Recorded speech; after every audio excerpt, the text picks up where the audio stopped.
सबसे पहले देश काल परिस्थिति और समय के मुताबिक कोई काम होना चाहिए। अभी चैत महीना है, चैती लोग दुर्गा मनाते हैं, चैत में लोग राम जन्म उत्सव मनाते हैं, चैत में बहुत से लोग राम कथा प्रारंभ करते हैं, क्योंकि चैत सिद्ध दिन माना जाता है। ऐसे महीनों दिन जो है तो सिद्धे सिद्ध माना जाता है पूरे मास।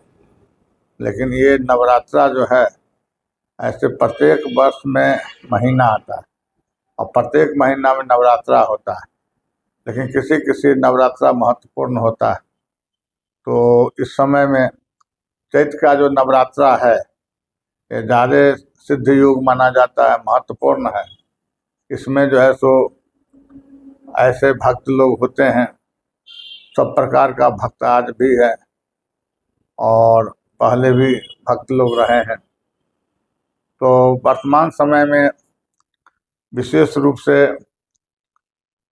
ऐसे अपने अपने उपासना के अनुसार इस समय में लोग कलशा स्थापना करते हैं और कलशा के पूजन करते हैं।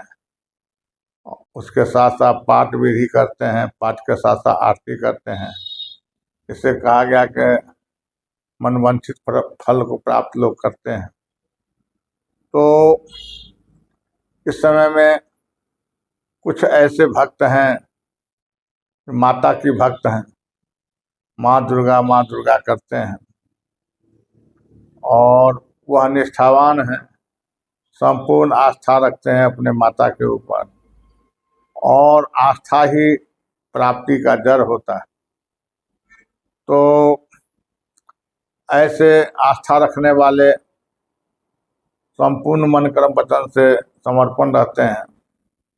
उसमें भी एक वासना का रूप से लोग चलता है और एक प्रेम के रूप से चलता है। वासना को लोग प्रेम को लोग वासना से तुलना करने लगते हैं और वासना को प्रेम से तुलना करने लगते हैं और प्रेम को वासना से तुलना करते हैं। इसलिए समझ की बात है, नहीं समझ के कारण ही एक दूसरे से विरोध करता है। वासना का दूसरा नाम है प्यार, उसी को कहते हैं प्रेम।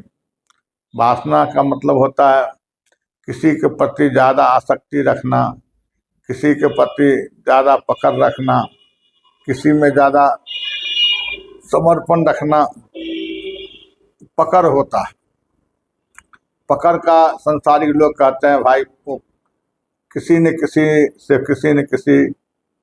फंस गया है।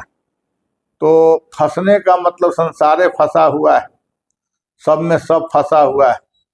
पिता पुत्र में फंसा हुआ है और गुरु शिष्य में फंसा है, शिष्य गुरु में फंसा है, पुत्र पिता में फंसा है, पिता पुत्र में फंसा है और सास पुतोह में फंसा है, पुतोह सास में फंस गई। तो ऐसे संसार का गतिविधि चल रहा है परंपरा से। तो फंसने का मतलब गलत ही नहीं होता है, लगाव ज़्यादा से ज़्यादा जहाँ होता है उसी का नाम होता है फंसना है। लेकिन लोग जो है इसको गलत ढंग से यूज करते हैं। हो गया।